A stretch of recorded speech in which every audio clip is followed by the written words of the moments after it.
I'm Josh Escovedo with Weintraub Tobin. And I'm Scott Hervey from Weintraub Tobin. Paramount came into the Top Gun Maverick copyright lawsuit guns hot by filing a motion to dismiss, claiming that the sequel to the 1986 motion picture Top Gun does not infringe the copyright in Ehud Yone's magazine article. We are going to talk about this on this installment of The Briefing by the IP Law Blog.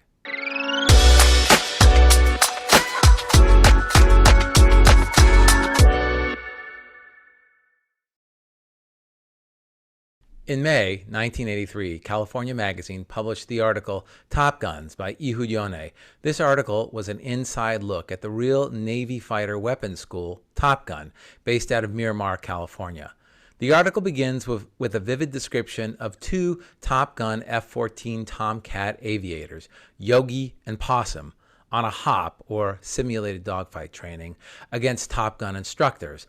The article then continues with a deep dive into what makes Yogi and Possum and other Top Gun fighter pilots tick, a look at the Top Gun training regimen, a look at life on base and off base, and the history of Top Gun.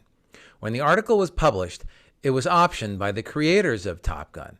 Yone is even credited on the original movie as a writer of the magazine article. On January 23, 2018, the Yones properly availed themselves of their right to recover the copyright to the story optioned by Paramount by sending a statutory notice of termination under the Copyright Act and then filing it with the Copyright Office. As we've previously discussed on this program, Section 203 of the Copyright Act permits authors or their successors to terminate grants of copyright assignments and licenses that were made on or after January 1, 1978, when certain conditions have been met. Upon the effective date of the termination, all rights in the work that were covered by the terminated grant revert to the author. However, any derivative work prepared under the authority of the grant before its termination may continue to be utilized under the terms of the grant after its termination. But this privilege does not extend to the preparation after the termination of other derivative works based upon the copyrighted work covered by the terminated grant. The Yones sued Paramount for copyright infringement, claiming that the Top Gun Maverick film infringes the Yones right in the original article. When we previously reported on the complaint, we stated our belief that this case is going to be more about whether Maverick is actually a derivative work of the article, and would Maverick even infringe the article, given that the article is not a work of fiction, but rather a factual work? It seems our analysis was right on the money. In its motion to dismiss, Paramount correctly argues that in order to state a claim for infringement, a plaintiff must show substantial similarity between the work's protected elements. Determining whether works are substantially similar involves a two-part analysis consisting of the extrinsic test and the intrinsic test. The extrinsic test assesses the objective similarities of the two works, focusing only on the protectable elements of the plaintiff's expression, whereas the intrinsic test examines an ordinary person's subjective impressions. Although a plaintiff must prove both to establish substantial similarity, a finding of substantial similarity under the extrinsic component is a necessary prerequisite to considering the intrinsic component, which is expressly reserved for the jury. As such, on a motion to dismiss, the court will only consider the extrinsic test, and the extrinsic test can end a plaintiff's infringement case only when the similarities between the works are either wholly due to unprotected elements or where the amount of similar protected expression is de minimis as a matter of law.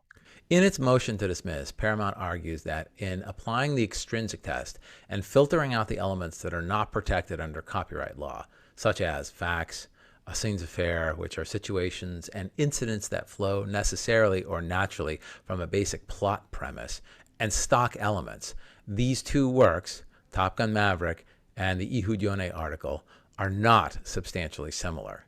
In its motion to dismiss, Paramount argues that all the elements that are alleged to be similar, the history and operations of the Top Gun Academy, that the pilots pull off risky aerial maneuvers, that the manner of combat training and the tactical discussions the pilots have, the descriptions and depictions of fighter jets, including their exorbitant cost, pilots doing push-ups and other exercises, pilots' use of call signs as nicknames, and depictions of camaraderie among pilots, including bar excursions and games, all as reported in the article, are reported as factual.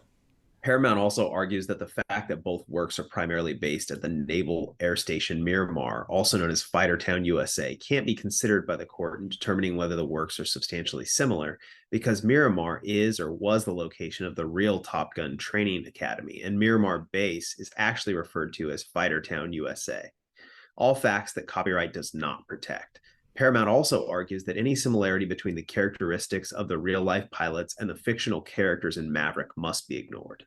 That's right. In his motion to dismiss, Paramount relies on Corbello versus Valley, that's the Jersey Boys case, for the proposition that a character based on a historical figure is not protected for copyright purposes. Now, as you may recall, Josh, we recently discussed this issue, claims of infringement based on similarities of characters in works, when we discussed Fox's win in the Sixth Circuit based on claims that the Taraji P. Henson character in Empire, Cookie Lion, infringed the copyright in Sophia Eggleston's biography, The Hidden Hand, in coming to the conclusion that the historical recitation of individual factual character traits and personal history are unprotectable facts.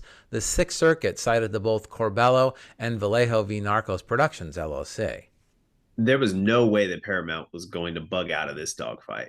I agree with you, Josh. It's going to be interesting to see how the plaintiffs respond to Paramount's motion to dismiss.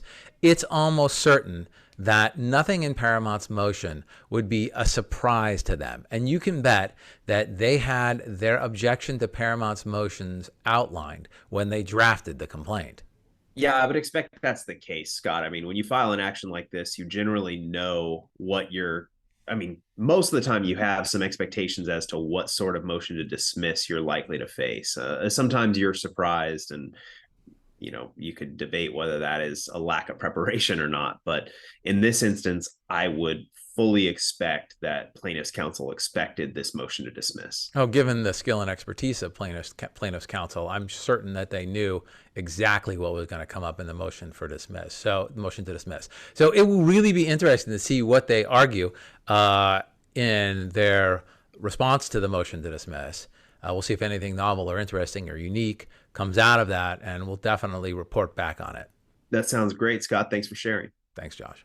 Thanks for tuning into this installment of The Briefing by the IP Law Blog. Don't forget to subscribe to our YouTube channel and podcast. And for additional content, visit our website at theiplawblog.com. Thanks.